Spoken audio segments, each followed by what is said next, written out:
Hello viewers, in this video, I am going to cover review menu. Let's begin. There are 7 sections. First section is proofing. Second section is insights. Third section is language. Fourth section is comments. Fifth section is compare. Sixth section is ink. And seventh section is Onenote. Let's begin with first section. That is proofing. We can check spelling using spelling button. We can get words from thesaurus. Next section is insights. We can see definitions, images and other results from various online sources for selected text using Smart Lookup. Next section is language. Under Translate, we can translate selected text, use Mini Translator, and choose translation language.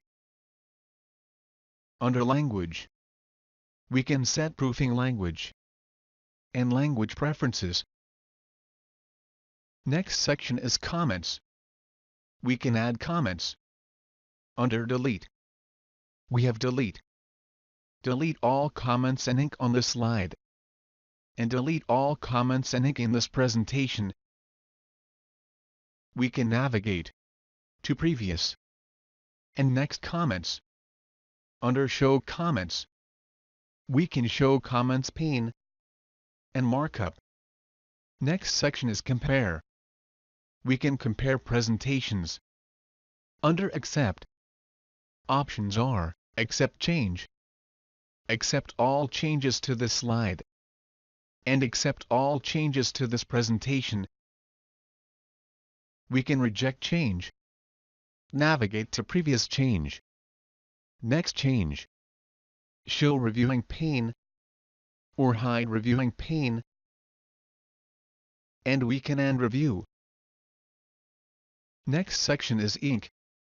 We can add pen and highlighter stroke to presentation using Start Inking button. Next section is Onenote. We can take note about presentation using Link Notes button.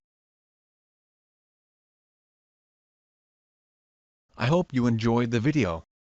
If you are preparing for interview, you can buy eBook on Microsoft PowerPoint interview questions from the Amazon link given in the description below. Please like this video, click on subscribe button and hit the bell icon so that you won't miss any video updates. Thanks for watching this video.